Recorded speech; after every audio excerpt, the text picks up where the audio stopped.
Genèse 3, à partir du verset 1er, ça c'est notre texte de base.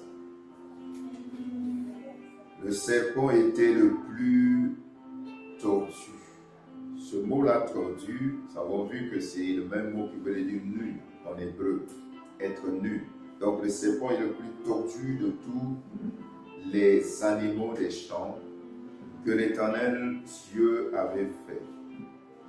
Il demanda à la femme, vraiment, Dieu vous a dit de manger du fruit d'aucun des arbres du champ? La femme répondit au serpent, nous mangeons des fruits des arbres du jardin, excepté du fruit de l'arbre qui est au milieu, qui est au jardin, excepté ce qui est au milieu du jardin. Dieu a dit, ne pas en manger et de ne pas y toucher, sinon nous mourrons. Le mot toucher là déjà il n'était pas là. 4.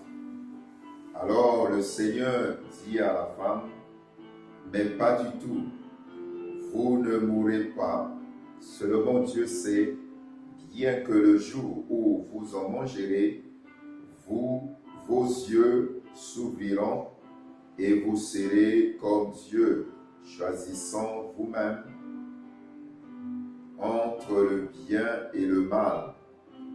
Alors la femme vit que le fruit de l'arbre était bon à manger, agréable aux yeux et qu'il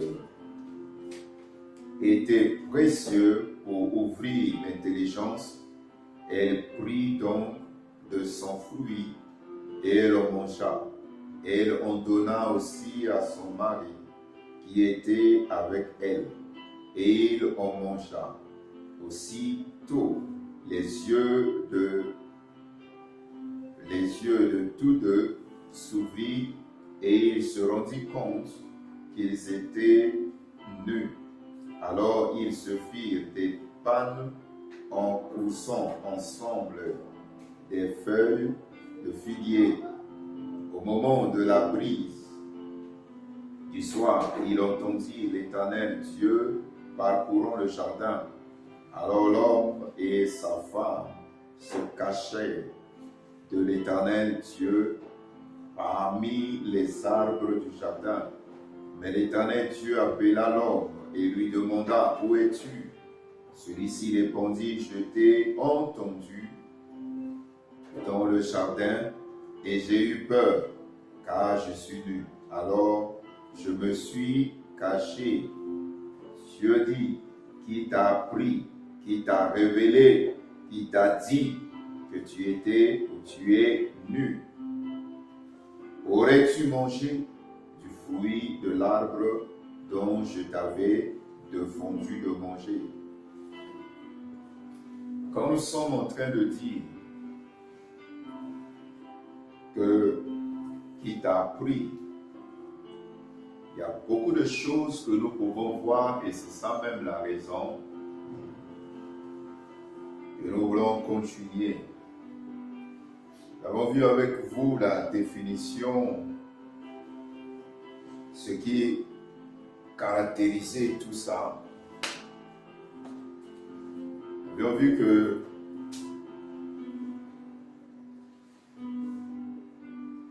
être nu voulait dire être dépouillé, désarmé. Donc Adam et Ève étaient désarmés, dépouillés des moyens qu'ils avaient, qui faisaient en sorte que le diable était loin d'eux, que le diable ne pouvait pas les toucher. Ça veut dire qu'en créant l'homme et la femme, en les mettant dans le jardin, Dieu les avait placés en position de force. L'homme dominait, l'homme contrôlait. Maintenant, posons-nous la question. Ce que l'homme est devenu n'est pas l'idée de Dieu. Parce que l'idée de Dieu n'était pas celle-là. Et nous avons vu avec vous dans la première partie que Dieu, en créant l'homme, ce qui faisait la force de l'homme, lorsque l'homme, avant que l'homme soit privé de ses ressources et être désarmé de la nature qu'il avait, Dieu les avait bénis, Dieu les a créés, mais en les créant, Dieu a activé en eux, Dieu a activé à l'homme ce que le diable n'avait pas. L'homme est fait à la base de la terre. Mais ce qui diffère, ce qui étonne les anges, c'est ce côté-là, l'esprit qui est en nous. En même temps, la libre arbitre, nous avons le choix. Donc, aucun ange n'a le choix.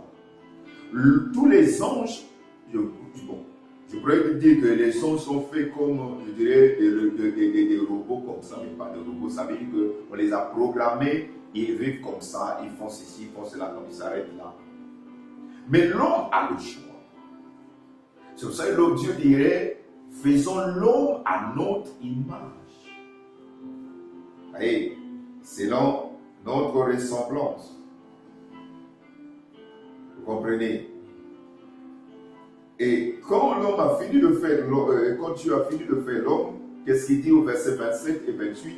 Genèse chapitre 1, qu'est-ce qu'il avait dit? Dieu créa l'homme à son image et il créa à l'image de Dieu. Aucun ange n'est créé à l'image de Dieu. Regardez notre position et comprenez ça. Tu es créé à l'image et à la ressemblance de Dieu. Mais alors, même ça, à partir même de ça, même toi qui es là assis, tu peux assister ça. Tu n'arrives même pas à dire amen parce que ça te dit. Parce que tu ne comprends pas. Regardez, je vous donne un exemple. À Kinshasa, il y a bien polémique. Quelqu'un est passé là au nom, celui je ne sais pas le nom. Au nom, c'est le fils du défunt président. Tout le monde dit que non, il y a même des photos, et YouTube, on paraît, tout ça. On prend le photo du papa et on prend le garçon là. Tu ne vois pas, il se ressemble. Mais pourquoi on est en train de se battre par rapport à quelqu'un qui n'est plus? Est-ce que si c'était un alcoolique, on pouvait faire ça? Est-ce que si c'était quelqu'un qui vivait une vie, je ne sais pas quoi, est-ce qu'on pouvait faire ça? Mais toi, on te dit qu'on t'a créé à son image et à sa ressemblance. Tu es là assis, tu ne dis même pas mais. Vous voyez comment l'évangile pose problème. Comment est-ce, pas l'évangile, comment est-ce les enfants de Dieu ne comprennent pas les mots, ne comprennent pas ce que Dieu leur a dit dans leur testament. Et vous avez vos Bibles en main. Mais en même temps, vous ne comprenez rien. Vous négligez ces choses. Déjà par la base simplement de ressemblance, quand je vois les photos là, et il y a eu comme une sorte de doute, beaucoup commencent à dire non, c'est son fils, regardez comment il s'élève, regardez comment il marche, regardez. Les gens se battent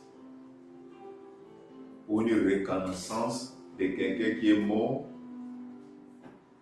parce que c'était un chef d'État. Si c'était un simple gardien, il n'y a pas d'héritage, qui pouvait se battre aussi.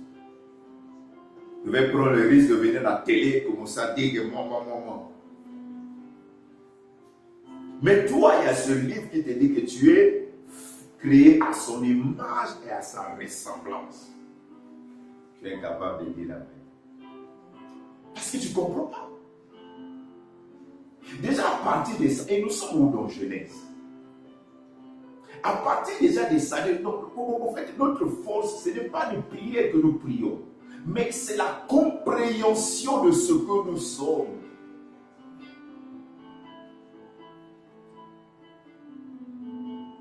Parce que si on ne comprend pas, ce que nous sommes nous-mêmes, on a reçu Christ. On a fini avec l'œuvre achevée. On a vu la croix, on se fait seulement la résurrection. Et on a parlé un peu de la résurrection dans les bénéfices, la glorification de Dieu. Mais le problème, une personne qui a même écouté tout ça, mais s'il n'arrive pas à comprendre ça, si les paroles comme telles, vous savez, moi, les moments quand je lisais, lorsque nous avions fait notre prière basé notre prière sur Genèse 1 là, on a pris un temps là où on priait sur ces versets là, sur ces bénédictions là, vous avez fait quand, multiplié tout et tout. Mais qu'est-ce qui m'avait motivé? Parce qu'il créé à son image. Et dans le sujet de prière, vous voyez qu'il y a un nom qui dit que non, parce que je suis une créature si merveilleuse. David a dit, je te loue parce que tu m'as créé une créature si merveilleuse. Bien que créé dans la terre à poussière, avec le corps est poussière et tout ça, les anges ont des corps glorieux, mais Dieu a choisi. Moi, je suis incapable de rester que dans l'ancien, je dois arriver là où je suis maintenant. C'est pour ça que parfois vous voyez parler des choses tout ça. Christ habite en moi. Quand je le reçois, Christ est en moi.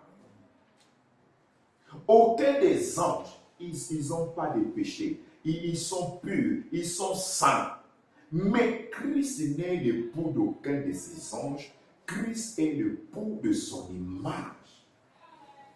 Pire encore, Christ n'est pas, lorsque Satan s'est rebellé au ciel, il a pris un tiers, s'il vous plaît, un tiers. Ça veut dire que si Dieu avait 1 500 000 anges, Satan a pris 500 000. Vous comprenez ça? Je reprends. Si Dieu avait 1500 ou bien 1,5 milliard des anges, Satan a pris et parti avec 500 millions. Comprenez ça? Mais aucun d'eux, Dieu, Jésus est venu mourir. Aucun d'eux, Dieu a voulu chercher à les récupérer. Voilà. Ah, Jésus. Déjà, à partir de ça, tu te poses la question. Est-ce que si tu comprends ça, tu peux dormir dans les soucis? Si tu comprends ça, est-ce que tu peux être inquiété? Le problème, comme lui-même l'a dit, mon peuple meurt, mon peuple périt parce que parce qu'il manque la connaissance, parce qu'il ne connaît rien de Dieu. Ça vient.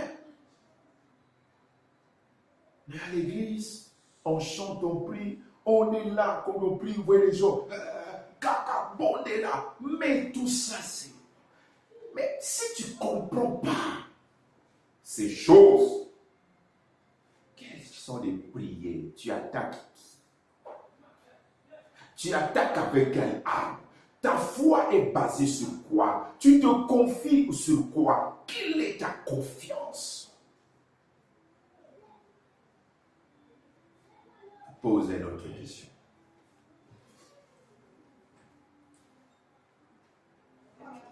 Monsieur et enseignant. Le premier, comme ils sont dans les classes examens, le premier va répondre. Mais non, le problème, pourquoi il va les répondre? Hein? Parce que il est engagé là-bas, ça c'est le 1.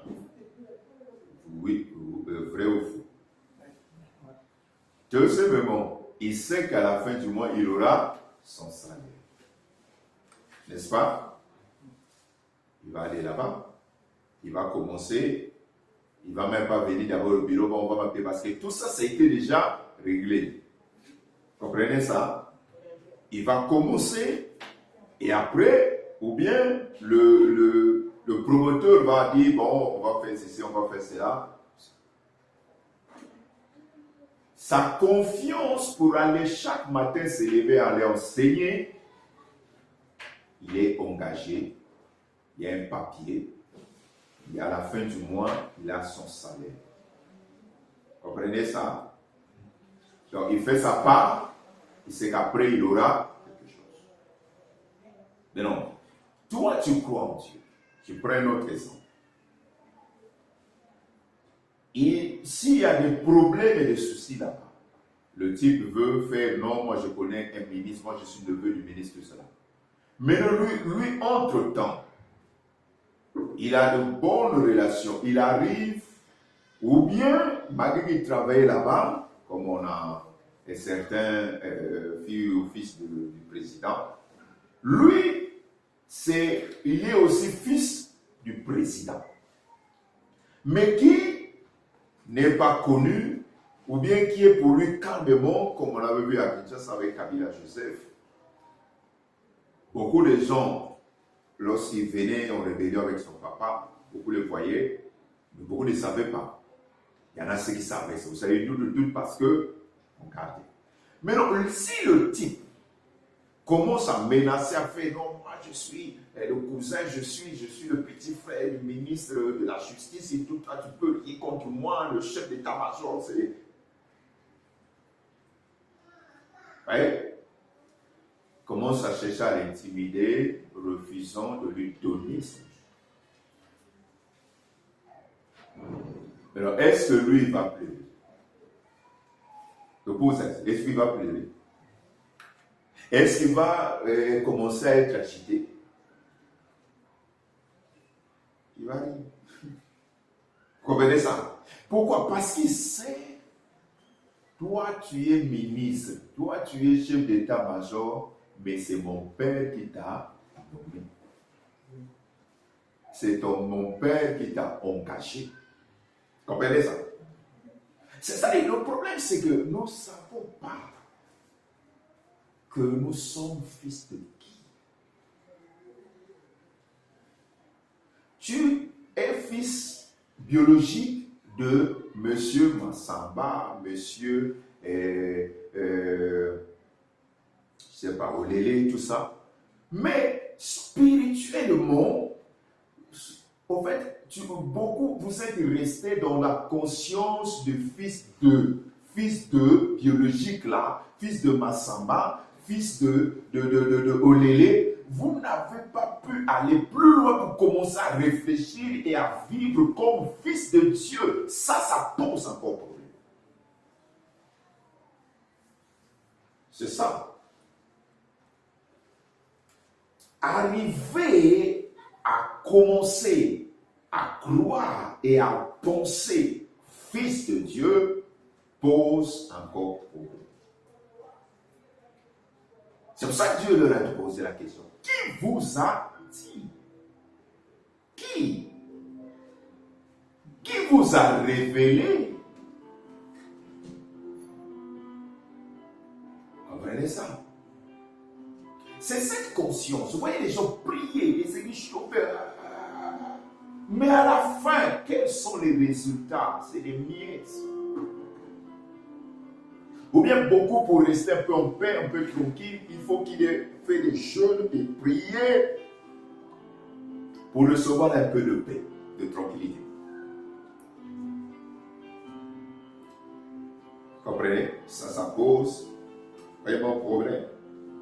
Mais Genèse 1, 27 à 28, il dit, Dieu créa l'homme à son image et il créa à l'image de Dieu. Dieu créa l'homme et la femme. 28, Dieu les bénit et Dieu leur dit, soyez féconds, multipliez, remplissez la terre, assujettissez et dominez sur les poissons de la mer, sur les oiseaux du ciel, sur tous les animaux qui meurent sur la terre. Ok, tu as fait ça. Mais l'homme, dans Genèse qu'on a lu là, dès qu'il a mangé, qu'est-ce Qu'est-ce que l'homme a peur? Dieu a créé l'homme. Quand Dieu bénissait comme ça, c'était le pouvoir, l'autorité que l'homme avait reçue. Et par ce pouvoir, par cette autorité, Satan ne pouvait rien. Et tous ces démons ne pouvaient rien contre Adam et Ève. Mais comme il est rusé, comme s'il ne peut pas passer par force, s'il trouve la force qui est là-bas, alors il passe par ruse. Et il s'attaque par l'homme. Lui, il cible la femme. Certainement, la femme était à côté. On était un peu proche de l'arbre. Non, nous mangeons rien, tout ça, tout. Il a posé la question, on a vu ça. Dieu a-t-il vraiment dit?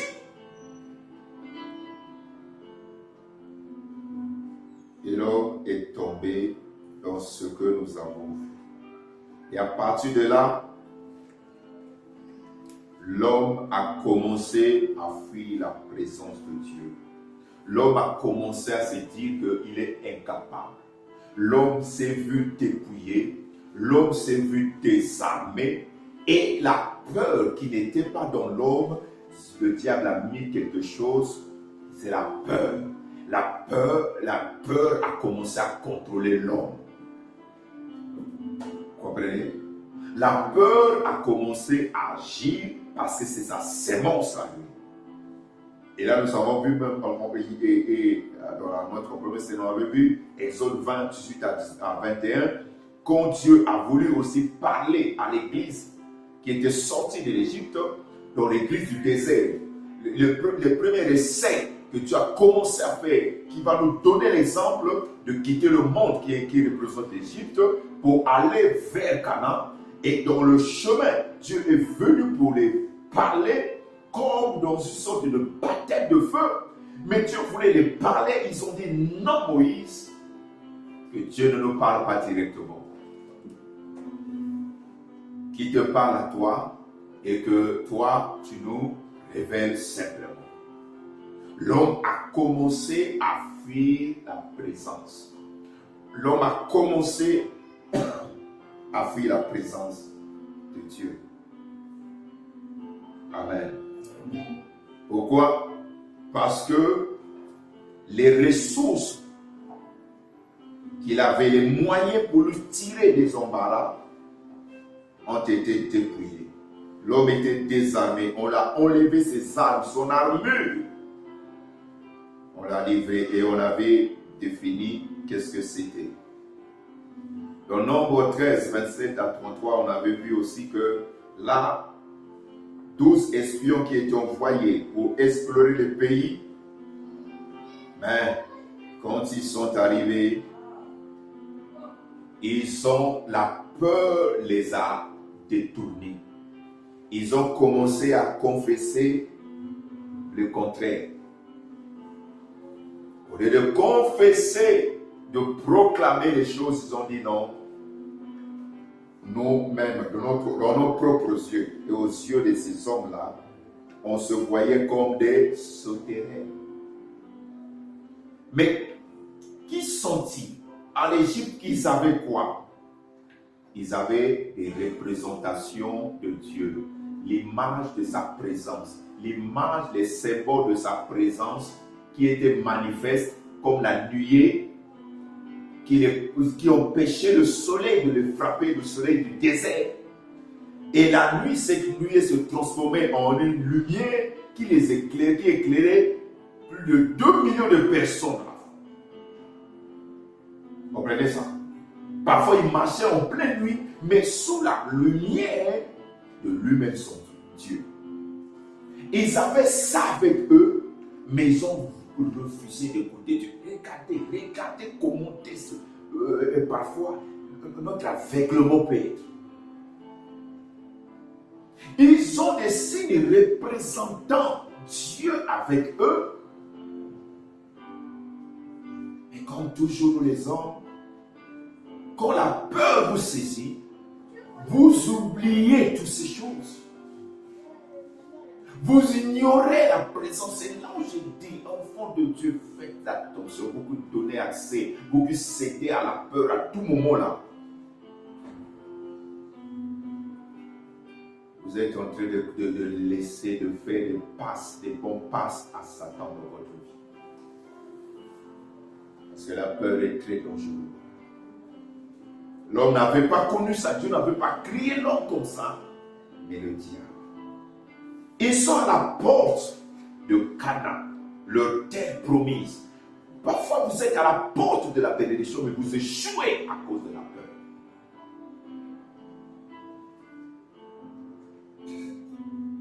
Vous ratez beaucoup de choses parce que vous avez peur. La peur.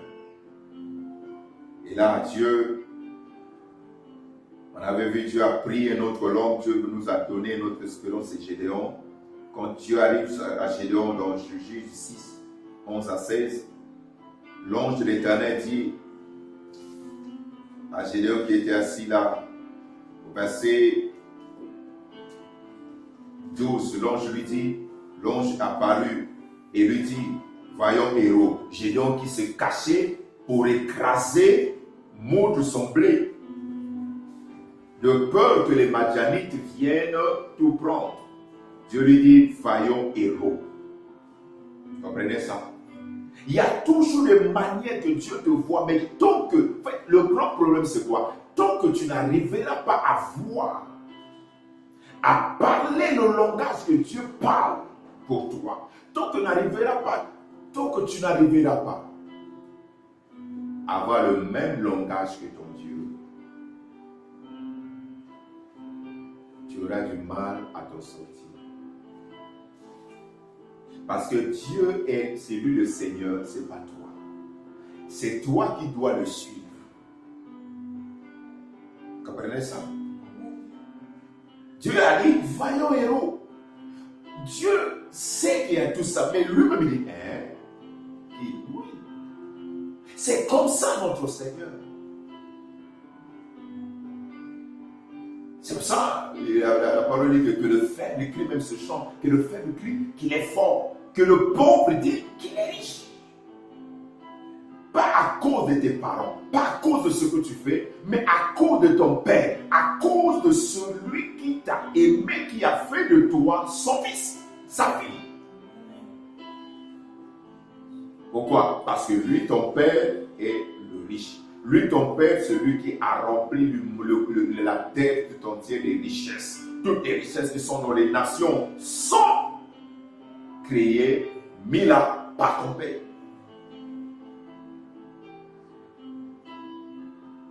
Elf, cette entreprise qui exploite le pétrole ici au Congo, au Gabon, un peu partout en Afrique là, n'ont pas créé cela. Mais c'est ton Père qui a créé ce pétrole.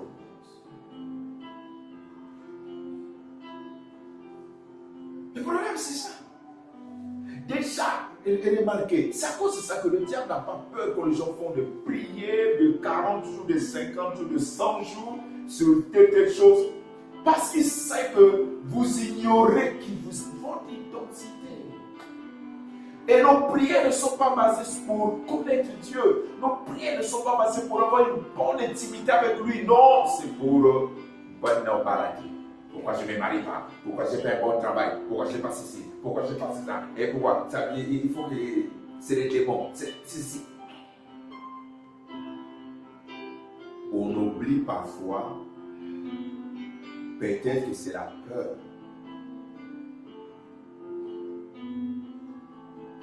Peut-être c'est ta peur qui est en train de te cacher le problème. Peut-être c'est ton comportement qui est en train de cacher les choses. Tes habitudes qui ne correspondent pas. Mais que toi tu gardes. Tu ne veux pas changer, tu ne veux pas te transformer parce qu'il y a toujours un temps où Dieu nous laisse pour nous transformer, nous changer.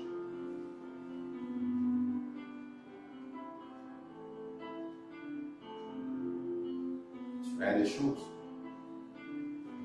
qui posent problème.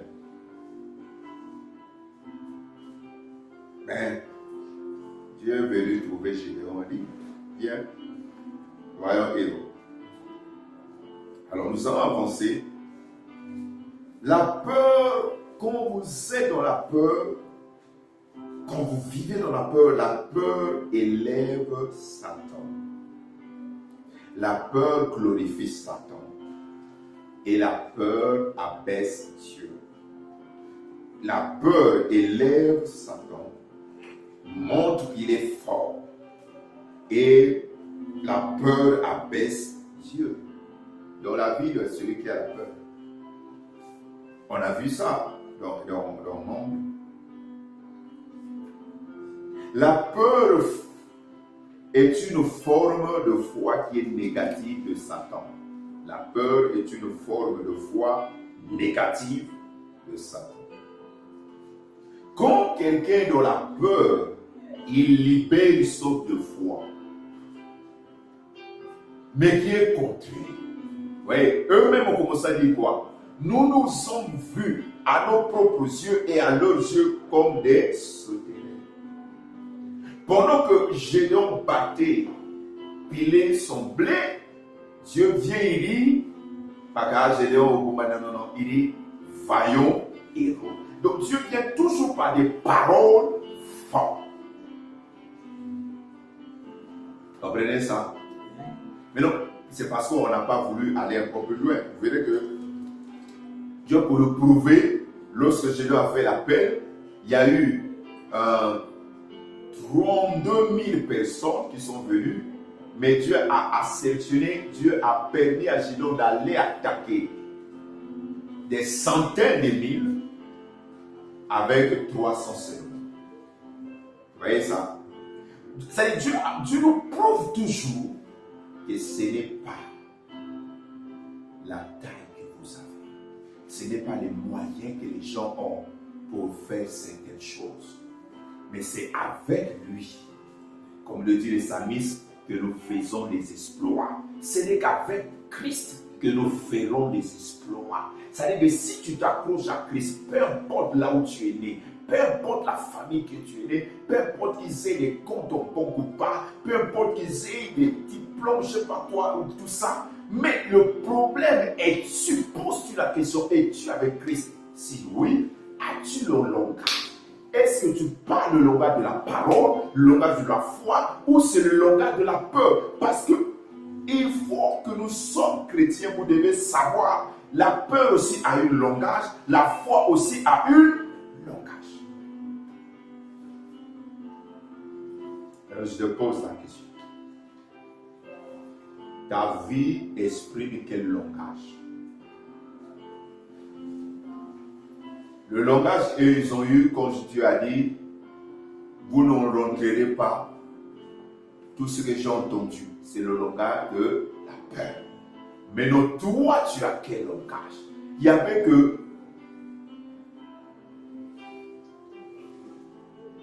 Caleb et Josué qui avaient le langage de la foi. Vous voyez, sur 12 de ceux. C'est à cause de ça, l'Église, comprenez. Enfant de Dieu, prier, c'est bien. Mais après la prière, qu'as-tu comme langage? Qu'as-tu comme pensée? C'est ça le problème. Qu'as-tu comme langage? Qu'as-tu comme pensée? Réfléchis à ça. Alors, nous allons avancer parce que nous devons aller jusqu'à Jésus. Peut-être que ce sera la troisième partie parce que l'heure avance. Nous allons dans 1 Samuel. Le peuple d'Israël est à Canaan. À un certain moment, ils sont complexés et là, ils vont choisir, vouloir avoir un roi comme tout le monde. Dieu va leur donner Saül. Saül, à un certain moment, lui aussi, il va pécher, désobéir. L'onction qu'il avait, on l'avait oint, mais il va perdre cette onction. Donc, le choix de Dieu maintenant. 1 Samuel 16, versets 4 à 14. Nous allons voir de la même manière que David était choisi dans l'Ancien Testament, Dieu aussi t'a choisi. Dieu t'a appelé. Parce que venir à Christ, ce n'est pas comme au marché. Ce n'est pas ce qu'on veut. Mais c'est réellement le choix de Dieu qui te pointe. 1 Samuel 16, 4 à 14 nous dit ceci.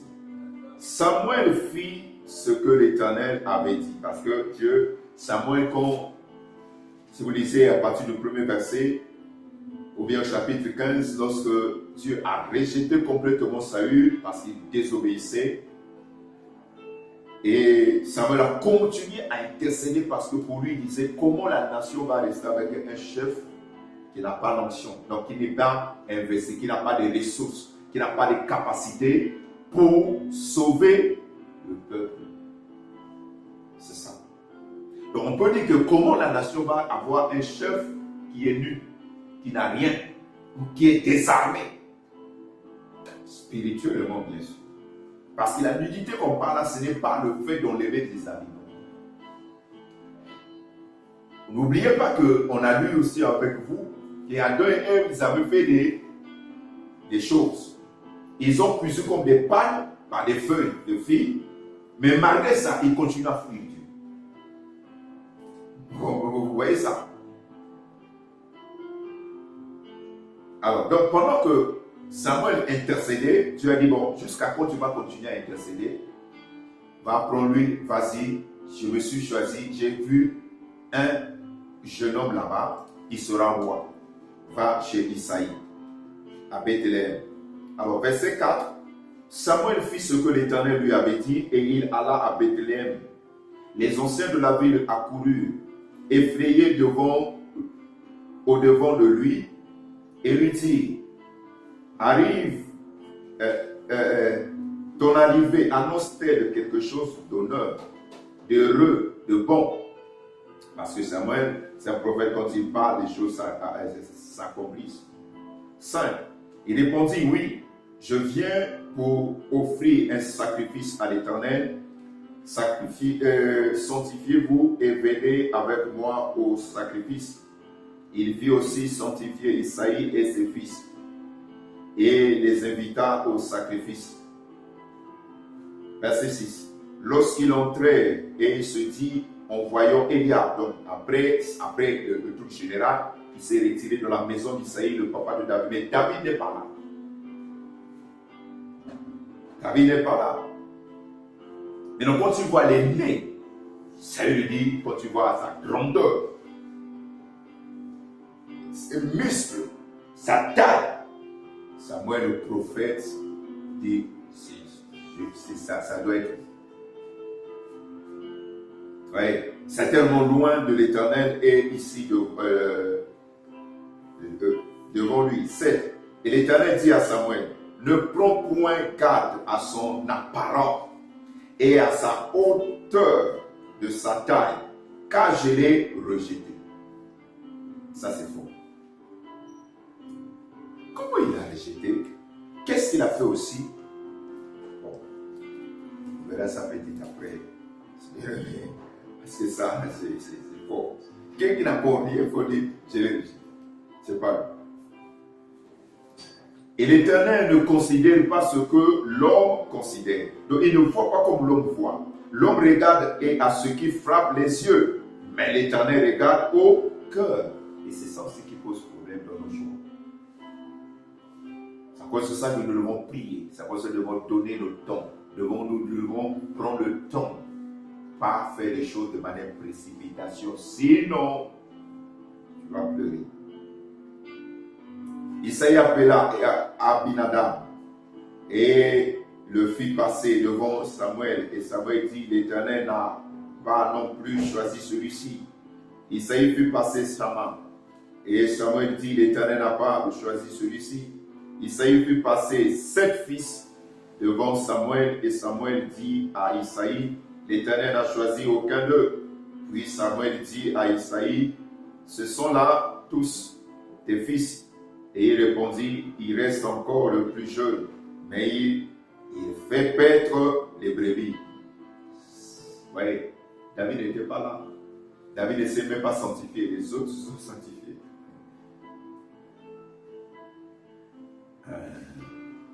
Alors Samuel dit à Isaïe, envoie-le chercher, car nous ne nous placerons pas avant qu'il ne soit venu ici. 12. Isaïe envoya chercher, or il était roux, avec de beaux yeux et une belle figure. Et l'Éternel dit à Samuel, lève-toi, oins-le, car c'est lui. 13. Samuel prit la corne d'huile, éloignit au milieu de ses frères. L'Esprit de l'Éternel saisit David à partir de ce jour et dans la suite. Samuel se leva et s'en alla à Rama. Regardez bien, l'Esprit de l'Éternel est saisi à partir de là jusqu'à la fin. Je prends cet exemple pour toi. Alors que la Bible dit, alors que dans l'Ancien Testament, l'Esprit saisissait, même les prophètes les saisissaient et partaient. Mais la Bible les saisit. Toi, de la Bible de Christ en ressuscitant, il t'a donné l'Esprit et tu es devenu le temple du Saint-Esprit. Mais donc, comment tu as Dieu en toi et la peur aussi.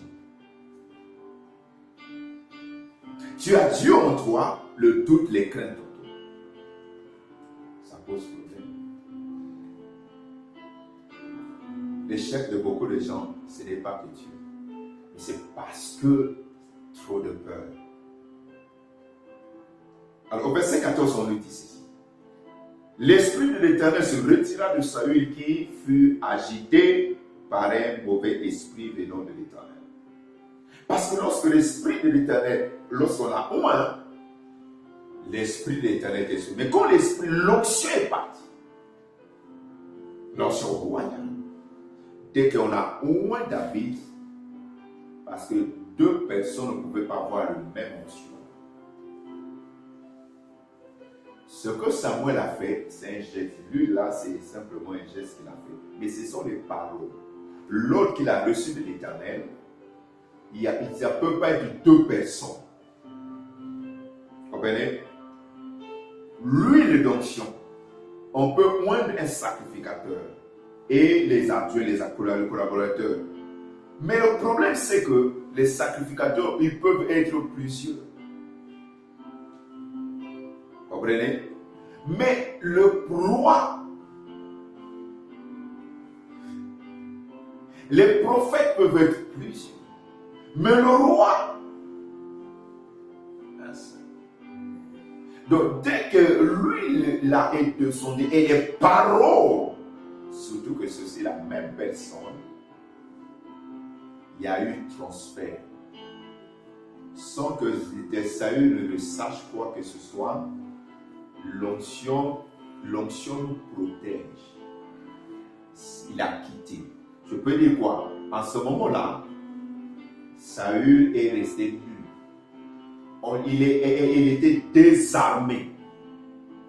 Il n'avait pas de ressources. C'est à cause de ça, je vais attirer ton attention. L'Esprit du Seigneur qui est en toi, c'est ça ta force. Ce n'est pas l'argent. Ce n'est pas le matériel, ce n'est pas la famille, mais l'Esprit de Dieu. On va arriver, lorsqu'on va parler maintenant, lorsque nous allons commencer sur lui-même, le modèle des modèles, notre Seigneur, nous allons voir maintenant, et c'est là que je vais dire beaucoup de choses par rapport à ça. Comprenez ça? Saül, avant ça, n'avait pas connu ça.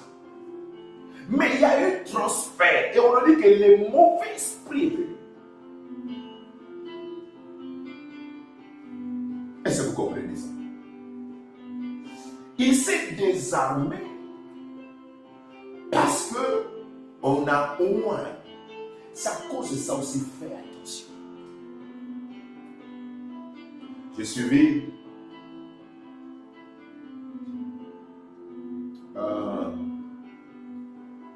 je vais Mamadou dire quelque chose. Il disait, il y a un homme qui était jeune depuis la jeunesse. Dieu l'a appelé à cette vie. Il dit non, je dois d'abord finir mes études. Dieu a permis qu'il fasse des études avec distinction. Non, je dois avoir un boulot, un bon boulot. Il a eu ce boulot. chef quelque part. Non, je dois me marier. Il se marie. Ouais. Quand j'entendais, je disais, mais lui, il a tout ça. Moi là, je pensais même à moi-même en 2000, je disais, avant que je me consacre, je dois avoir ceci, toutes les choses là, je n'ai pas eu ça. Mais lui, il a eu ça. Et non, je dois avoir des enfants et tout ça là. Après, je vais m'engager. Il a eu des enfants. Des bons enfants. Et ça, il commence à applaudir. Après, il dit, bon Seigneur, me voici. Je veux maintenant, lorsque maintenant, tout ce qu'il a eu, il faut faire attention. Là, je m'adresse à quelqu'un, peut-être tu es là, tu sens que Dieu t'appelle, tu sens que tu dois faire des choses. Maintenant, tu es tout le temps en train de dire, il faut que j'aille d'abord ceci, il faut que j'aille d'abord ça. Il y a un temps où quelqu'un, vous savez, il y a des personnes parfois qui entrent en jeûne en prière, pas pour des besoins, mais parce qu'ils se disent, Seigneur, je me dispose pour te servir. Ce sont des personnes comme ça qui attirent les grâces.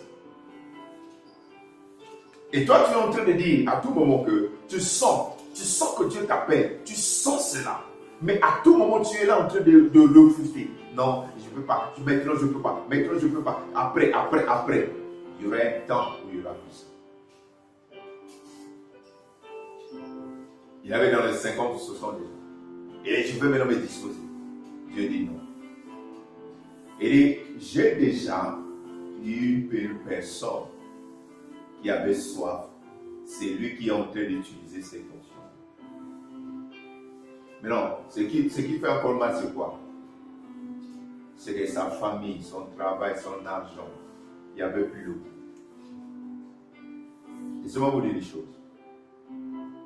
Le plaisir, la joie que j'ai quand je sais dépasse tout. Que tu aies des choses là ou pas.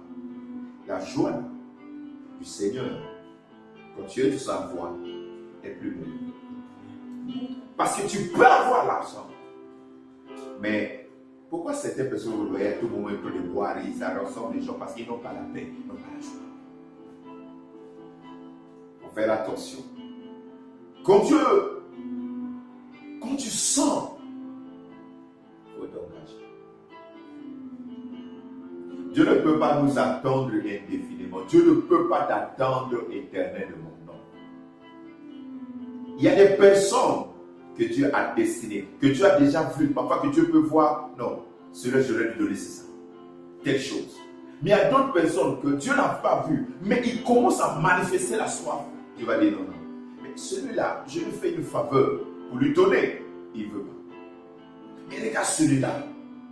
Comment il a soif? Comment il s'engage? Non, je lui donne. Il faut faire attention. Ne pense pas que tu peux attendre Dieu indéfiniment. Pense pas. Et le jour où tu vas te réveiller, ça peut être total. C'est le Seigneur. Fais de Matthieu 6, 33, c'est-à-dire que ta priorité.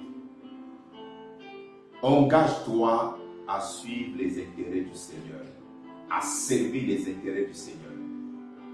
Engage-toi.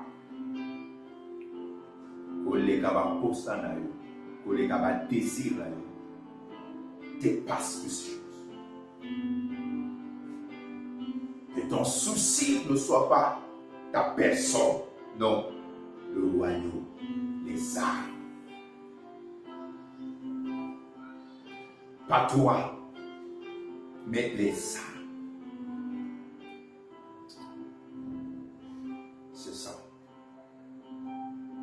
L'esprit de l'Éternel se retira de Saül, qui fut agité. Comprenez ça. À un moment donné, c'était comme un fou qui était là. Alors nous sautons là. Goliath défie Israël et la peur paralyse toute une armée. Goliath défie Israël et la peur paralyse toute une armée. Nous sommes au chapitre 17. Au chapitre 16, on a vu ça. Chapitre 17 maintenant. Les Philistins entrent dans le territoire des Israélites comme ils avaient l'habitude. Et là, ils défient Israël. C'est un seul homme qui s'élève et qui fait trembler toute une armée. Alors qu'on a vu avec vous, les Goliaths étaient grands, forts, des muscles. Mais tous, ils étaient aussi dans l'armée, ils tremblaient. Lisons quelques versets. 1 Samuel 17, verset 17 à 37. 1 Samuel 17, verset 17 à 37. Isaïe dit à David, son fils, prends pour tes frères cet épha, donc quelques kilos, de grains de rôti et ses 10 pains, et cours au camp vers tes frères. 18. Porte aussi ces 10 fromages au chef de leurs milliers. Tu verras si tes frères se portent bien et tu m'en donneras des nouvelles sûres. Ils sont avec Saül et tous les hommes d'Israël dans la vallée des Térabites, faisant la guerre aux Philistins. Or, la guerre n'avait pas commencé, eux tous ils tremblaient. David se leva de bon matin, il laissa les brebis à un gardien, prit sa charge et partit comme Isaïe le lui avait ordonné. Lorsqu'il arriva au camp, l'armée était en marche pour se ranger en bataille et pousser des cris. Lélo, lélo, bébé, bah. Donc ils étaient là dans l'agitation. Donc on dit que et là David court pour aller aussi voir. Comme bon, leur guerre aussi, tu peux aller visiter parce qu'il n'y a pas, comme aujourd'hui, des migos, des raquettes, des bombes, tout ça qui peuvent aller. Non, non. C'est des flèches qu'on peut lancer, il y a des distances aussi. Israël et les Philistins se formèrent en bataille, armés contre David remit les objets qu'il portait entre les mains du gardien des bagages et courut vers les rangs de l'armée. Aussitôt arrivé, il demanda à ses frères comment ils se portaient. 23. Tandis qu'il parlait avec eux, voici le Philistin de Gad, nommé Goliath, s'avança entre les deux armées. Hors des rangs des Philistins, il tint les mêmes discours.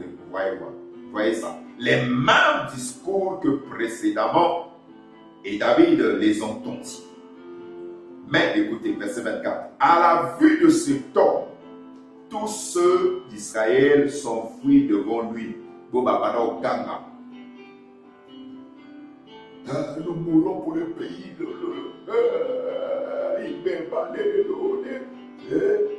Dès qu'il est venu, il a laissé le rang, il rentre jusqu'au milieu, il s'approche vers eux. Il a entendu, envoyez-moi un seul d'entre vous. Qui est fort, va se mesurer avec moi. Et là, ils ont laissé les rangs, tous sont fous.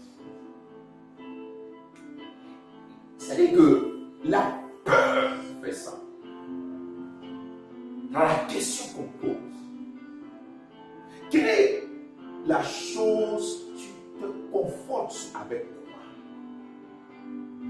Quel est le Goliath?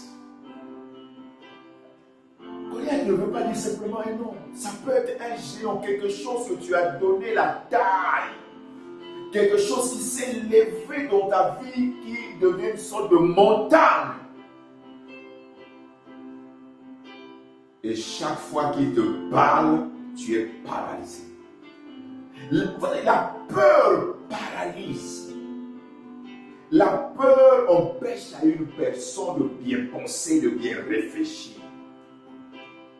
La peur pousse les hommes à dire des bêtises. Comprenez? La peur. Ils étaient là en train de dire, oh, aujourd'hui. Mais dès qu'ils sont installés, toute l'armée, même le chef lui-même, que lorsqu'on avait choisi Saül, c'est un dépassement, c'est un si grand de taille. Et lui et ses généraux, ses colonels, commandants, capitaines, lieutenants, sous-lieutenants, caporaux et jusqu'à Koro, tous ces gens-là, de sac au dos, tous fouillaient, se cachaient. Donc, ils laissaient leur rang, ils laissaient leur ligne, ils s'enfuyaient et ça faisait, et cela faisait, c'est le jour où David est arrivé là, pendant que nous lisons dans le verset 24 là, c'était la 40e jour. Pendant 40 jours, donc 1 mois et 10 jours, c'est le mois, c'est à 30. Donc c'est pas janvier, c'est pas février. Donc, pendant 40 jours, les gens étaient là, en train de trembler de peur. Ils étaient terrorisés rien qu'en voyant cet homme-là. Mais ils ont oublié qu'ils sont Dieu. Maintenant, d'abord, je te pose la question. Quelle est les choses qui te terrorisent? Peut-être c'est, comme aujourd'hui, c'est Corona. Peut-être c'est une maladie, un cancer. Peut-être c'est un diabète. Peut-être c'est, on t'a diagnostiqué quelque chose de grave. Mais qu'est-ce que Dieu est incapable de faire? Tu es plus en train de regarder le professeur, le médecin qui t'a dit ça, mais tu n'as pas confiance en la parole qui dit, par ses plaies, il t'a guéri, nous sommes délivrés, nous sommes guéris de toute maladie. Toute maladie, cette parole-là, toi tu ne dis pas de ça. Pourquoi? Parce que le médecin m'a dit, c'est un professeur, c'est un spécialiste. Qu'est-ce que Dieu ne peut pas faire? C'est ça ton problème. Non, cette maladie, non, ce problème-là, oh non, ce kyste-là, ce myome-là, c'est compliqué. Et beaucoup de gens sont paralysés. Non, je crois en Dieu. Maintenant, je te pose la question. Tu crois en Dieu? Quel Dieu? Si je crois en Dieu, je crois à quel Dieu? Le Jésus bébé. Mais si c'est le Christ qui faisait des miracles en Palestine, dans les rues de Galilée, si c'est à lui que je crois, lui qui est allé même guérir certaines personnes qui ne connaissaient pas son nom. Moi, je connais ton nom, son nom. Toi, tu connais son nom. Il est capable de guérir. Il est capable de te délivrer. Pourquoi penses-tu que ce n'est que la médecine, mais pas Dieu?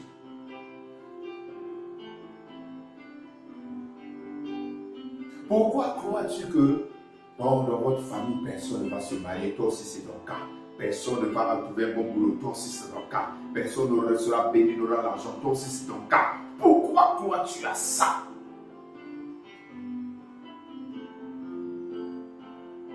C'est ça le problème. En fait, notre foi, beaucoup de gens ont des foi religieuses,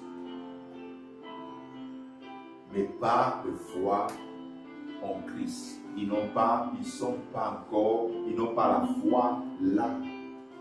Si je crois que Christ est mort pour moi, si je crois que Christ est ceci, cela, je aussi crois qu'il peut faire beaucoup de choses dans ma vie.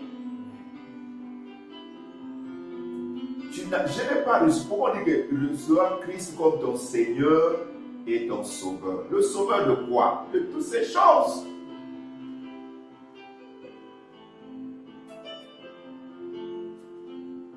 Si les médecins peuvent faire des choses, mais non, Christ ne fera pas.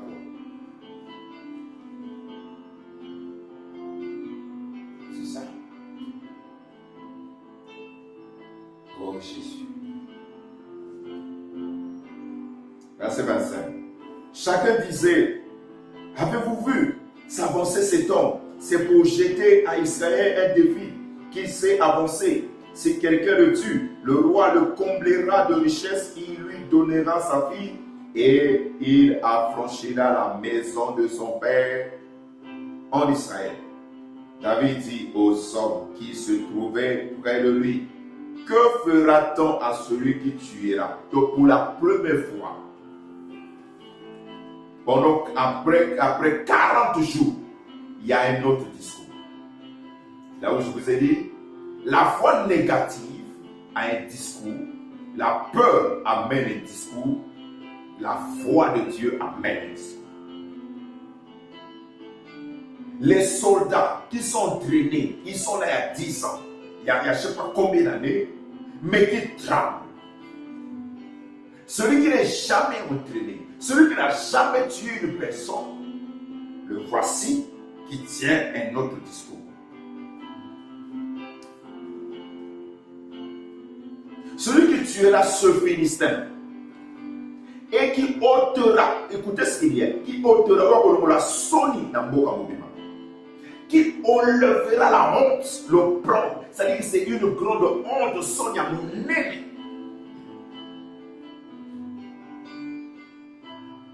Mais pourquoi Christ a payé?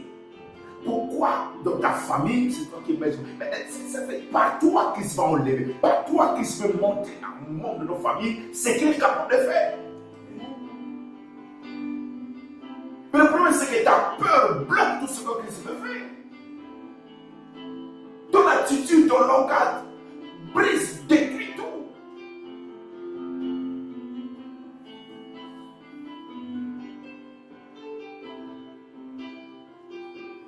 Qui est donc ce Philistin, cet incirconcis, pour insulter l'armée du Dieu vivant? Personne n'a tenu ce discours-là. Regardez. Lorsque l'onction est sur nous, lorsque l'esprit est sur nous, regardez le langage qu'on doit avoir face au problème. Face à un médecin, face à qui que ce soit, je dois avoir le langage de la parole, de la foi en Dieu, en Christ, pas le langage de la rue, pas le langage de ma famille. Qui est cet homme? Il se Philistin, c'est incirconcis. En aucun cas, David dit c'est un géant, mais tout le monde c'est un géant, c'est un guerrier. Elle a donné sa patience, elle dit donc la famille n'a besoin, elle continue la besoin, elle a besoin. Toutes ces choses-là, vous les élevez. C'est la peur. La peur élève Satan. La peur glorifie Satan. La peur fait monter Satan à un niveau. Et Dieu est abaissé. Dieu est abandonné. Dieu est vu comme s'il est capable. Dieu est bon.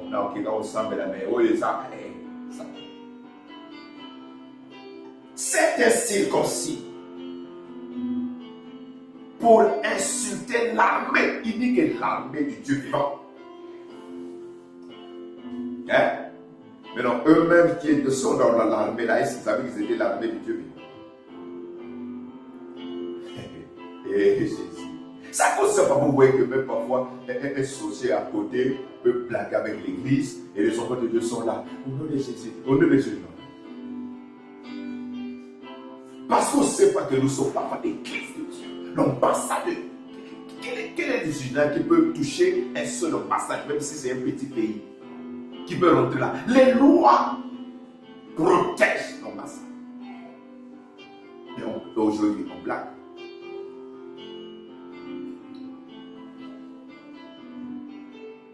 Verset 27. Le peuple répétait les mêmes choses qu'il lui dit.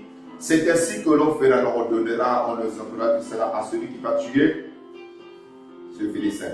Eliab, dont le frère aîné de David, qui entendait parler à ces hommes, fut enflammé de colère et taillé contre David. Et il dit, pourquoi es-tu descendu?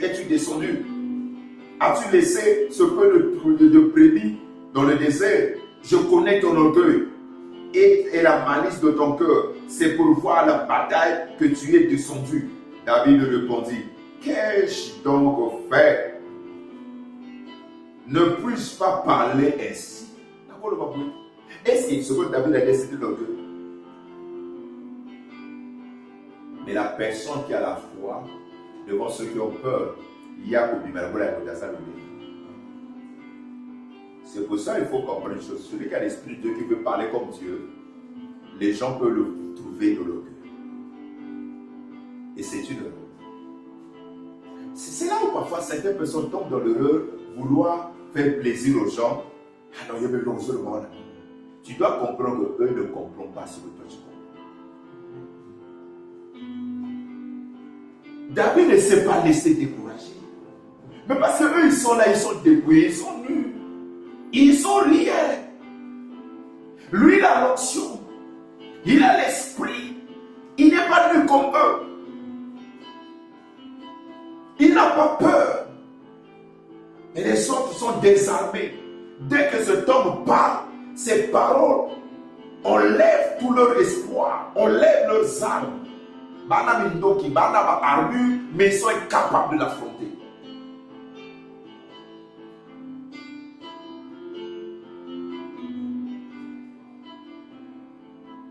Et verset 30, et il se tourna. Il se détourna de lui pour s'adresser à un autre. Et il fit la même question et tout cela comme le premier. Lorsque, verset 33, et non, 31, lorsqu'il eut entendre ces paroles prononcées par David, on les répéta devant Saül qui le fit chercher. David dit à Saül que personne ne se décourage. Que personne ne se décourage. Parce que tu ne peux pas. Est-ce que c'est comme dans la famille, il y a des choses qui arrivent. Toi, tu es là, tu es au fond de Dieu. Tout ça ne croit pas. Ils sont dans la religion. Mais toi, tu connais Christ et tout ça. Est-ce que tu peux parfois te lever? Non, que personne. Et toi, si tu vas venir, ce qui nous arrive là, on ne comprend pas, on ne comprend pas. Et personne ne se décourage à cause de ce Philistin. Ton serviteur ira se battre avec lui. Ça, c'est un enfant de 14 ans. Entre 13 et 15 ans. Saül dit à David, regarde maintenant celui qui a perdu. Tu ne peux pas aller te battre avec ce Philistin, car tu es un enfant et il est un homme de guerre dès sa jeunesse, le Nyamane Tumba.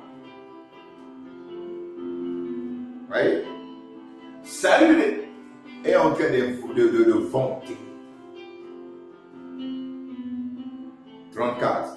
David dit à Saül, ton serviteur faisait paître les brebis de son père.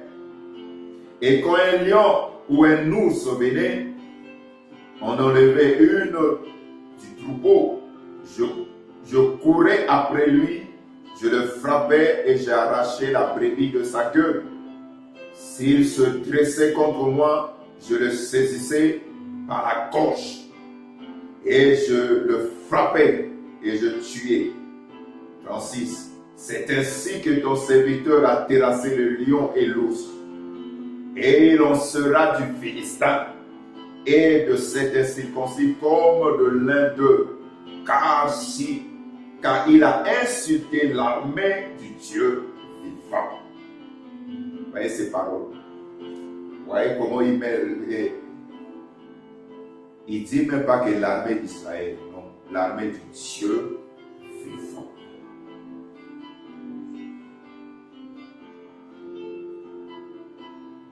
Verset 37. David dit encore, l'Éternel qui m'a délivré de la griffe du lion, de la patte de l'ours, me délivrera. Quand il dit ça, a-t-il eu une prophétie, une vision, un songe? Non. Mais pourquoi il dit ça? La foi, l'esprit qui est en lui. Quand tu vois des menaces, des paroles insultant Dieu, il ne peut pas rester tranquille. Maintenant, je te pose la question. Quand tu vois parfois certains qui ne viennent pas à l'église, certains qui sont en Israël, est-ce qu'il y a quelque chose qui agit en toi pour te lever? Dis non. Est-ce que tu parles? Est-ce que tu pries? Quelle est ton attitude à ce moment-là?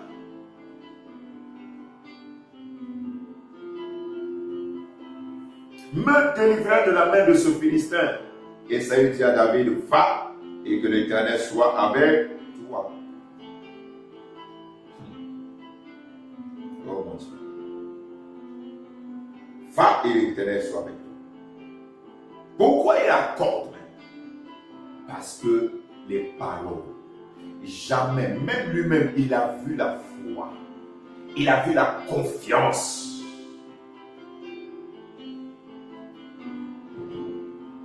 Vous voyez? Va. Mais il pouvait aussi penser que non. Et est-ce qu'il va aller jusqu'au bout? Regardez maintenant. David, en allant, va refuser l'armure du roi Saül. Parce que Saül va chercher maintenant à donner à David son armure, ses armes. Or, ce que David a est plus que ça. Voyez, on a parlé sur les ressources et être désarmé, c'est ça, être nu. La signification. 1 Samuel 17, 38 à 56. 1 Samuel 17, 38 à 56. Saül fit mettre ses vêtements à David, il plaça sur sa tête un casque d'airain et le revêtit d'une cuirasse. Donc, chose de la guerre. 39. David ceint l'épée de Saül par-dessus ses habits et voulut marcher car il n'avait pas encore essayé. Mais il dit à Saül, je ne puis pas marcher avec cette armure. Je n'y suis pas accoutumé, donc habitué. Et il se débarrassa, heureusement. S'il avait pu tuer Goliath avec ces armes-là, David pourrait dire, c'est grâce à mes armes. Comprenez? Mes armes leur portent chance. Beaucoup de gens échouent, vous échouez parfois parce que vous voulez exploiter. Vous voulez vous servir des moyens humains. Vous voulez vous servir des moyens humains ou des biens matériels. Or, Dieu, parfois, dans certaines situations, Dieu veut que tu regardes qu'à lui. Dieu veut que tu t'attaches qu'à lui. Mais toi, tu veux t'attacher à certains moyens, à certaines choses. Vous voyez? David s'est débarrassé de ça. Il a dit non, je suis pas Dieu. Mais lui-même, Saül avait ça. Pourquoi il n'a pas combattu sa mère Goliath? Là encore, je vais attirer ton attention. Il y a des moments, parfois vous regardez une personne. Quand une personne parle, regarde lui, il aime parler des choses. Regarde, est-ce que les choses qu'il te dit souvent là, est-ce qu'il a la victoire sur ça? Il y a des personnes, parfois, je le vois comme ils sont un peu idiots. C'est comme l'histoire de certains jeunes. Ils ont grandi ensemble dans le quartier. À un certain moment, tous ils étaient dans le quartier pauvre et tout cela, dans un village là, tout. Mais un d'eux a quitté un peu notre ville là pour aller dans une autre ville. Bon, il commence à faire certaines choses, il a pris certaines choses d'abord, il commence à faire et il réussit dans ce qu'il faisait. Mais là, il arrive, il dit, bon, je vais amener ça dans notre ville là-bas, notre village pour faire ça maintenant. Il commence à faire des choses. Mais non, il y a eu des rumeurs comme les Africains aiment ça et les Congolais. Ah non, c'est les fétiches, non, c'est les loges, c'est des trucs comme ça. Mais non, comment il commence à parler? Mais non, parmi ses amis-là, il y a un qui a dit non, moi je dois la voir mon ami. Mais donc pendant qu'il allait, ils vont croiser les autres amis qui étaient là assis. Ah, toi tu vas où? Ah, je vais aux Indiens. Ah! Il est rentré dans le truc là. Ah! Bon, mais non, toi qu'est-ce que tu... Il commence à lui dire des choses. L'autre l'a regardé, il est resté là. En tout cas, il était découragé un peu. Après, pouf. Bon. Il causait bon. Il a dit bon, je rentre me changer parce qu'il était un peu, quand même, il s'est habillé quand même bien, il rentrait. Mais là, pendant qu'il rentrait, il rencontre un vieux. Il a dit, oh, mais toi, tu t'es bien habillé là pour aller voir. Je voulais aller voir X là, mais notre ami là, l'autre ami, on en grandissant, on m'a dit des choses, ça m'a découragé des parents. Toi, tu as eu ton idée.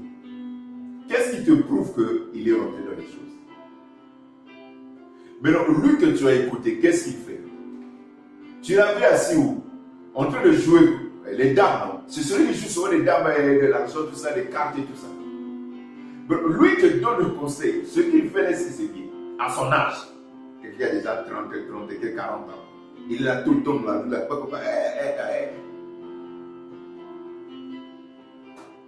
Et soit tu écoutes, parce que lui, il avait croisé son ami, il a dit, viens me voir, je vais t'expliquer, je vais te montrer comment tu peux faire certaines choses. Il dit, soit tu écoutes celui qui joue là, et toi, si tu le mets là, à jouer les jeux, toutes les cartes, soit tu vas sur celui qui a compris quelque chose. Celui que tu as vu dans le ciel. Ça dit, beaucoup de gens échouent à cause de ça. Même quand ils cherchent des amis, même quand ils s'assoient, ils sont incapables, surtout pour les filles. Tu ne peux pas voir que parfois, ça va toujours jouer. Mais comment quelqu'un qui ne réussit pas à garder un seul mari peut devenir un conseiller d'une fille qui est déjà en couple? Comment? Quel est le conseil que lui peut te donner?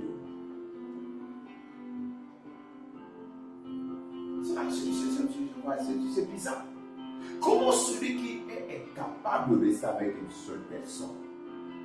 Toi, tu es déjà en couple. Tu es dans un foyer. Mais c'est lui ton confident, c'est lui ton pire, comme vous avez dit. Tu n'es incapable de voir que non, ton ami là est en train de jouer. Parce qu'en réalité, si quelqu'un est en train d'aller, il est à gauche, il est à droite, il est avec X, Y et Z, c'est quelque part, il n'est pas satisfait. C'est quelque part, X donne ceci, Y donne cela, Y. Mais toi, tu es peut-être un peu comblé là, sur place. Mais tu vas l'écouter, qu'est-ce qu'il va te transmettre, qu'est-ce qu'il va te donner? Je ne comprends pas.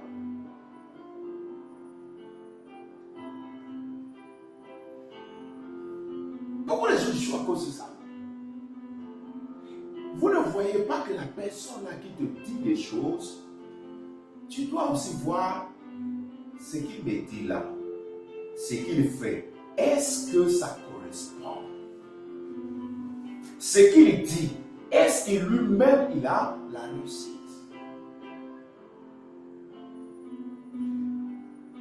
Alors, si quelque chose n'a pas marché avec lui-même, alors qu'est-ce qui te dit que ça va marcher avec toi? Chez lui-même, ça ne marche pas, mais ça va marcher avec toi. C'est ça le problème. David a compris, il a laissé. Il est parti dans le torrent, il a ramassé certaines pierres. Et il va avancer. Vous comprenez ça? Le torrent représente quoi? La parole de Dieu.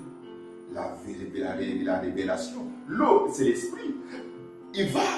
Donc le problème, c'est quoi? Dans les situations, nous devons aller recourir à Dieu, dans la présence de Dieu. Je dois aller dans l'adoration pour éviter la présence de Dieu. Parce que l'eau est l'image de l'esprit, de la parole, pour avoir une parole claire de ce que je dois faire. Comprenez ça? Et là, c'est là-bas qu'il a pris, qu'il va ramasser 5 pierres, qui représentent les 5 ministères.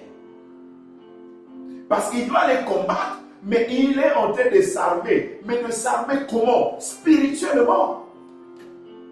Il a son lance-pierre déjà. Il se promène avec ça.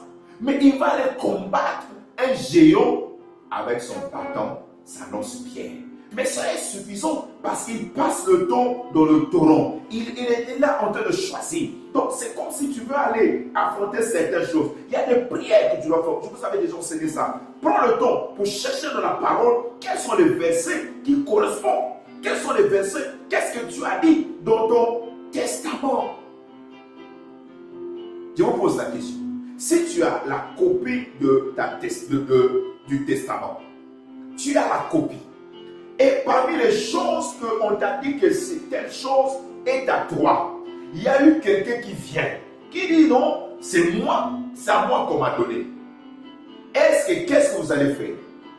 C'est tu vas lui lire, tu dois lui brandir ton testament et lui brandir des choses. Regarde, c'est monsieur un tel qui m'a légué telle chose, les papiers sont là, c'est à moi. Est-ce qu'il y aura encore débat? Quand Satan est venu trouver Jésus, il a dit, il est écrit. Jésus s'est dit, il est écrit. Mais le problème, c'est que toi, toutes ces choses, tu les négliges. Tu les négliges.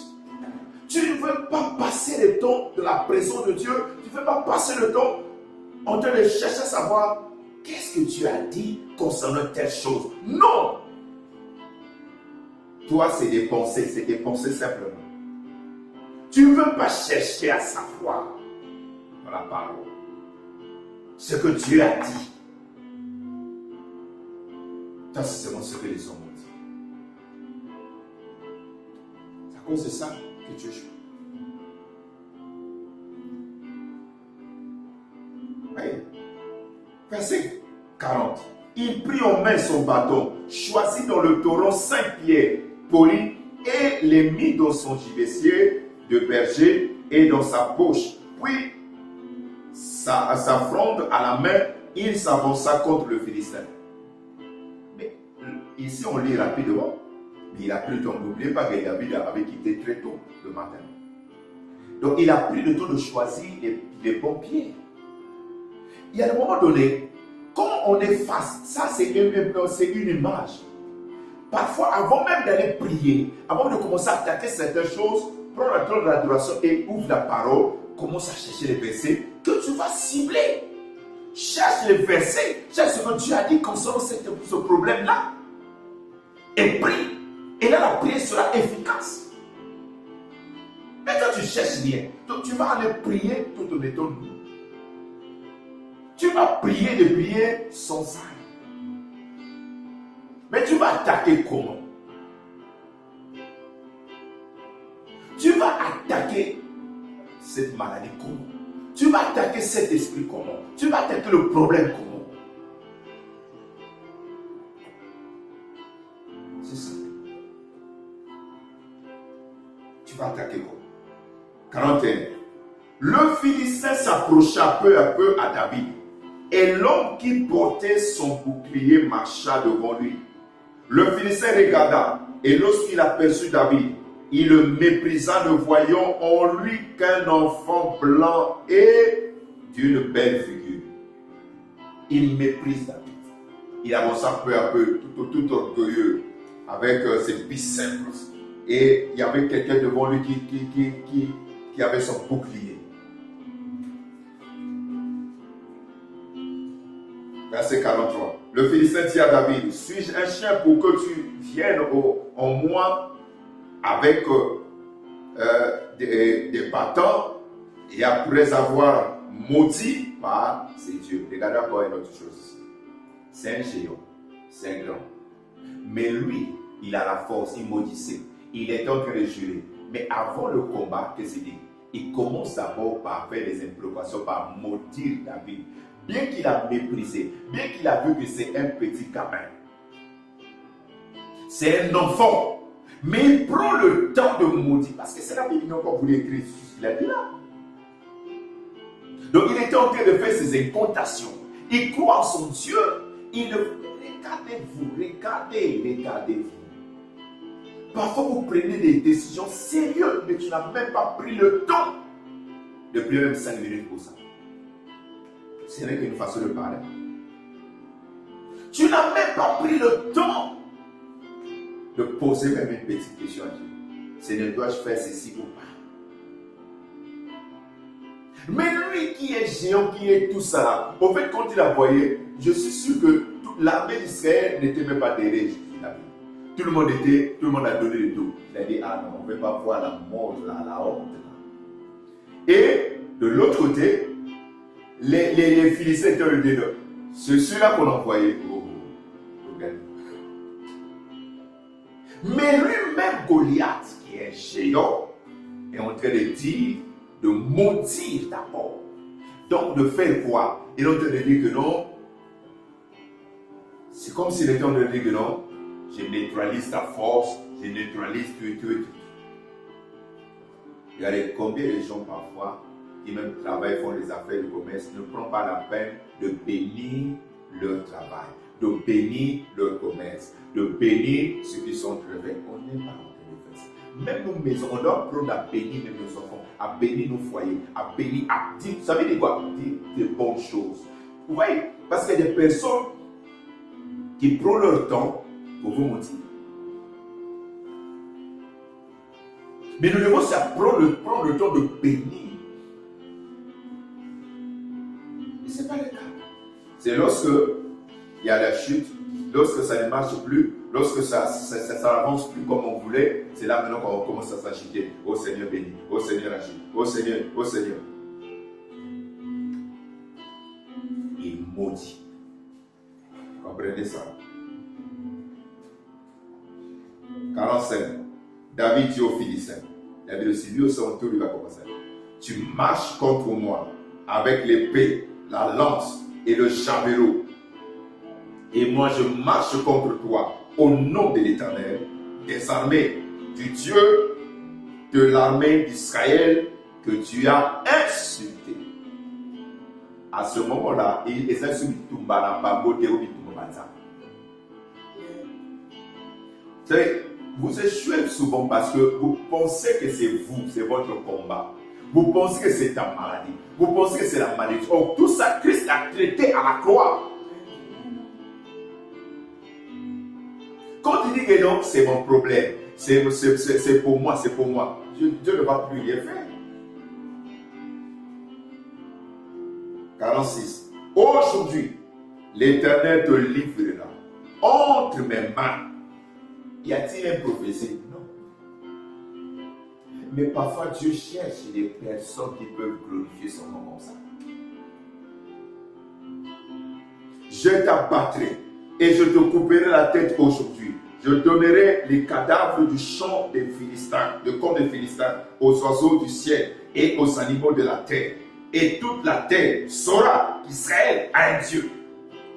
Toute la terre saura qu'Israël a un Dieu.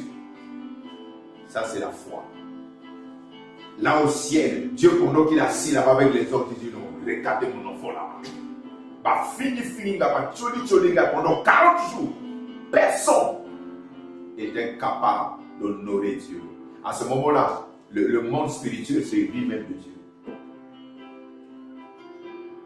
Mais Dieu a trouvé quelqu'un qui pouvait honorer son nom. Il a Dieu assis là-bas et il regarde et dit, ça c'est mon Seigneur.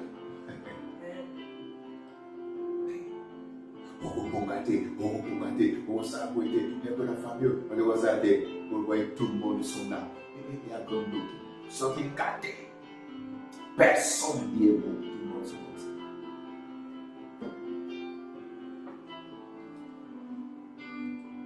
Parfois, il faut qu'il y ait des gens qui mais poliment.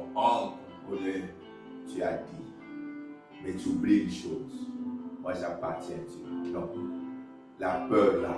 Il y a grand chose. Il y a grand. Mais Jésus est plus grand que lui. Oncle, tante, ce que tu dis là, peut-être pour les autres là, moi, c'est déjà trop tard. Je fais partie d'une famille plus puissante que ce que tu as dit. Je suis déjà libéré. J'ai un protecteur. Mais combien les disent? Mais c'est dans le cœur. Ils sont cachés comme dire. Au nom de Jésus. Ça c'est fait.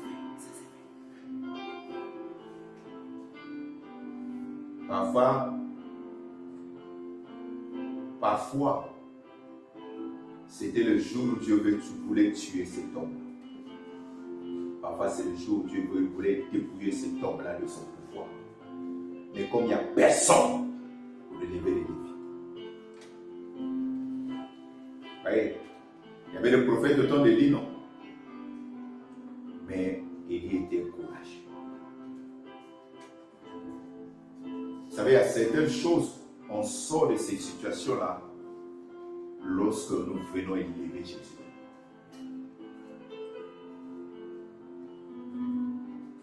C'est à cause de ça que tu dois savoir qui tu es.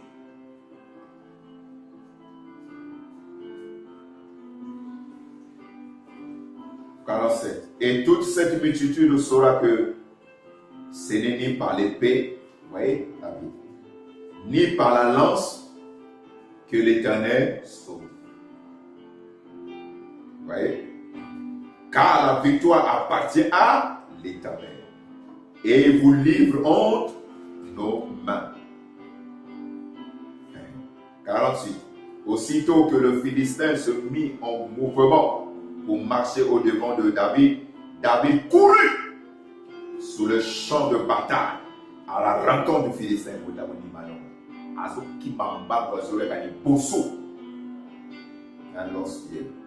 Il mit à la main dans sa gibecière et il prit une pierre et la lança avec sa fronde.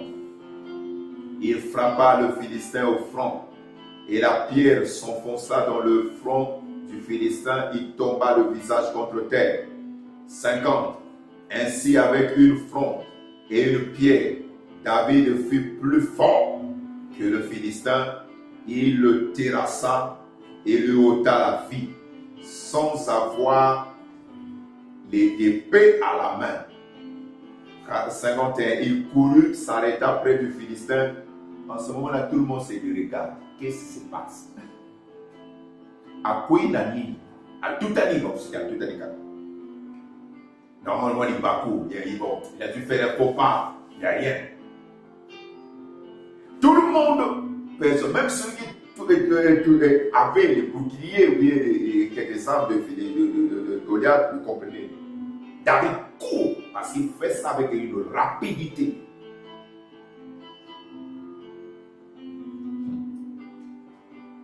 Mais est-ce quelqu'un qui est, vous savez, les animaux courent plus vite? Il dit quoi? Lorsque l'animal attrape son mouton, il ne va pas aller fièrement. Il va commencer à courir pour éviter soit les représailles, parce que c'est que les troupeaux là ont des gardiens qui ont des pierres, qui ont des bâtons et qui peuvent commencer à le jeter. Alors il va se sauver pour ne pas se blesser et puis il va aller manger calmement. Donc lui aussi devait courir, il dit je courais pour les attraper. Donc il est habitué à, il a déjà acquis une technique et qui va surprendre tout le monde. Et c'est là qu'il arrive et il va couper la tête avec son propre épée. Et pendant qu'il courait là-bas, Saül était là en train de regarder. Il se soutenait de l'homme, mais de qui est-il fils? On va voir ça. Alors que Saül connaissait son père,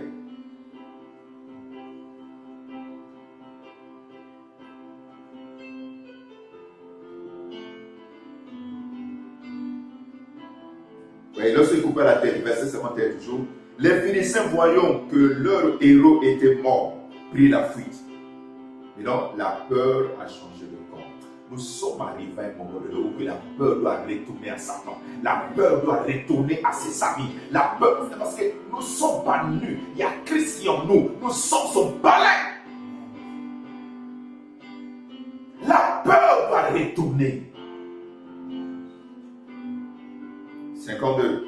Et les hommes d'Israël et de Juda poussèrent des cris et allèrent à la poursuite des Philistins jusque dans la vallée et jusqu'à la porte des crans, dans la porte de leur ville. Les Philistins blessés à mort tombèrent dans les chemins de Charaïm jusqu'à Gath et jusqu'à Écran.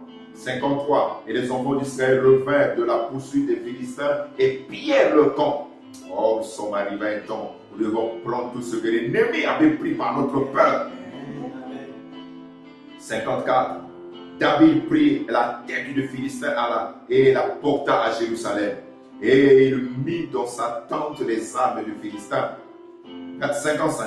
lorsque Saül avait vu David marcher à la rencontre du Philistin, donc avant même qu'il soit tué, il avait dit, Abner, chef de l'armée, de qui ce jeune homme est-il fils? Abner répondit aussi, vrai que ton âme est vivante, ô roi, j'ignore. 56. Informe-toi donc de ce que ce jeune homme est fils. Et pourtant, David avait vu Saül. David, c'est lorsque l'esprit, il y a eu transfert de l'onction, lorsque l'onction qui a quitté Saül, le mauvais esprit est venu, c'est David qui jouait pour qu'il soit apaisé. Il connaît le papa de Saül. Mais quand il dit ça, ça veut dire qu'il n'est pas de manière spirituelle. De qui est-il fils? Parce que non. Il y en a pas de fois où ça va moins dans bah, il y a moins à samba, il y a moins de l'élé. Il faut voir où ça peut moins à. Amen. C'est ça le problème. Bon, on va s'arrêter là. Je dis à Dieu, Seigneur, aide-moi à savoir, aide-moi. Car tu as posé la question à Adam et Ève, qui vous a appris que vous êtes? Moi qui ai reçu à Jésus-Christ, pourquoi la peur? Que j'ai les armes, mais que je ne maîtrise pas. Je lève Satan, je lève les choses. Mais mon Dieu, tu es vivant. Tu es assis à la droite du Père, tu intercèdes pour moi. Aide-moi à réaliser qui je suis, à réaliser que je suis à ton image et à ta ressemblance, à réaliser que tu es mort, que c'est mort pour moi. Il ne m'a pas laissé offert. Et à réaliser que les Goliaths là peuvent tomber par ton nom. À ne plus céder à la peur, au panique, m'a fait confiance à ta parole. Prie maintenant.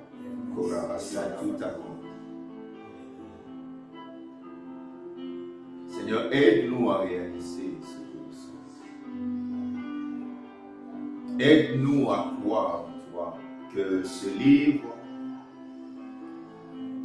est le testament que tu nous as laissé. Et que par ce livre, par ces paroles, Seigneur, tout est déjà là. Tout est là, Seigneur. La délivrance, la guérison, le salut. Il y a ce mot grec qui veut dire sozo. Il y a tout dedans. Seigneur, aide-nous à vivre une vie chrétienne victorieuse. Pas une vie basée sur la peur. Comme on a vu toute une armée trembler pendant 40 jours. Seigneur, je ne sais pas la situation qui fait trembler, qui garde, qui paralyse mon frère et ma soeur qui me suivent. Je ne sais pas.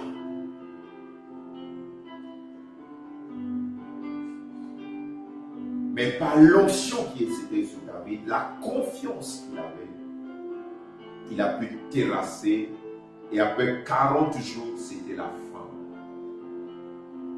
Seigneur, après plusieurs semaines, plusieurs jours, pour certains, c'est des années.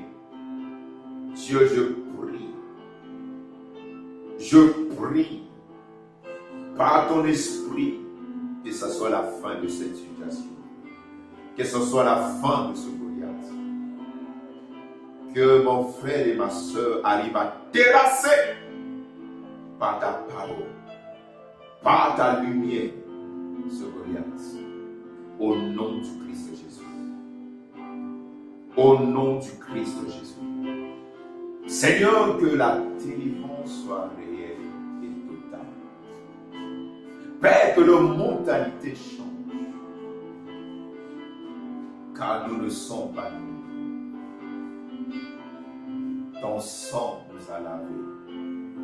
Ton esprit nous a remplis. Seigneur, nous avons plus que ça. Même David a dit que l'on sache que la victoire ne se donne pas, ne vient pas par l'épée et la lance, mais la victoire appartient à l'Éternel. La victoire appartient à l'Éternel.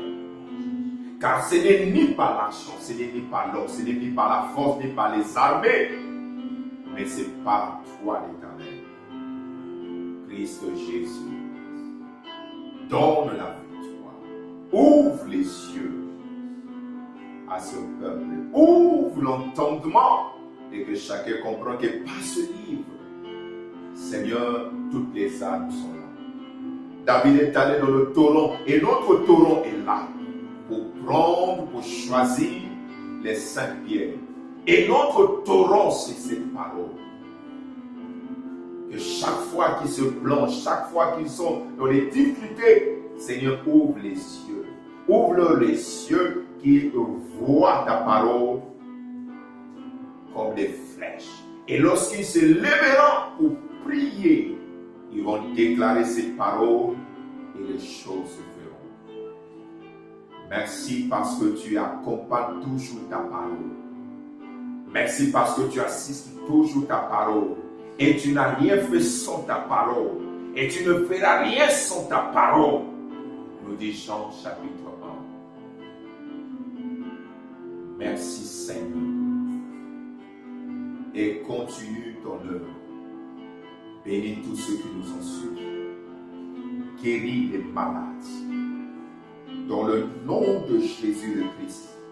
Que toute forme de maladie, il est écrit que par tes meurtrissures, nous sommes guéris. Que celui qui me voit soit guéri de son tumeur, de maladie, de tension, de diabète, de sida, de myomes, de fibromes, toute forme de maladie, je présente le sang du Christ Jésus. Je présente le sang du Christ Jésus et je compte à toute maladie de libérer le corps au nom de Jésus. Au nom de Jésus, au nom de Jésus, le Christ, le Christ, le Christ, le Christ, que l'esprit de vie, que l'esprit de vie agisse dans les cellules, dans les veines, dans les organes. Saint-Esprit, Saint-Esprit, Saint-Esprit, agit pour donner la forme, pour donner vie aux organes, aux cellules, au sang, partout là où c'était touché, là où ça ne l'allait pas, là où les épidémies, les maladies siégeaient, que ce soit dans les yeux, dans les oreilles, dans la bouche, partout, que la vie, que la vie, que la vie, comme il est écrit, la loi de l'esprit de vie, dans Romains 8, t'a libéré, ma soeur, t'a libéré, mon frère, du péché et de la mort. Comme il est dit dans Romains 8, 11, si l'esprit de celui qui a ressuscité Christ d'entre les morts habite en vous, le même esprit donnez la vie à votre corps malade, à vos organes malades. Reçois la santé, reçois la santé, reçois la santé. Et je commande la vie dans les affaires, la vie, beaucoup. Et après ce déconfinement, les activités posent problème. Je commande la vie. Ça marchera, la vie dans le nom du Christ Jésus. Merci Saint-Esprit, merci Saint-Esprit, merci Saint-Esprit, parce qu'il n'y a que toi qui le fais, parce qu'il n'y a que toi qui le fais, au nom du Christ Jésus. Que la vie entre dans vos affaires, que la vie entre dans vos affaires, que la vie entre dans vos affaires, au nom du Christ Jésus. Oh, tout ce que tu faisais, pendant qu'il s'était fermé, maintenant tu ne sais pas quand reprendre. Mais je te dis, Dieu t'assistera. Tu n'es pas seul. Tu n'es pas seul. Tu n'es pas seul. Car la bénédiction n'est venue ni de l'Orient ni de l'Occident. Tu ne peux plus voyager. Tu peux parler à gauche, à droite. Mais la bénédiction ne vient ni de l'Orient ni de l'Occident. Elle vient de l'Éternel des armées. Reçois cela. Reçois la vie. Reçois la paix. Là où tu es. Au nom de Jésus, au nom de Jésus, au nom de Jésus, au nom de Jésus. Merci, excellent Père. Béni soit jamais et pour toujours ton Seigneur. Au nom du Christ Jésus. Rends grâce à Dieu. Rends grâce à Dieu. Tu peux l'acclamer. Acclamer très très fort.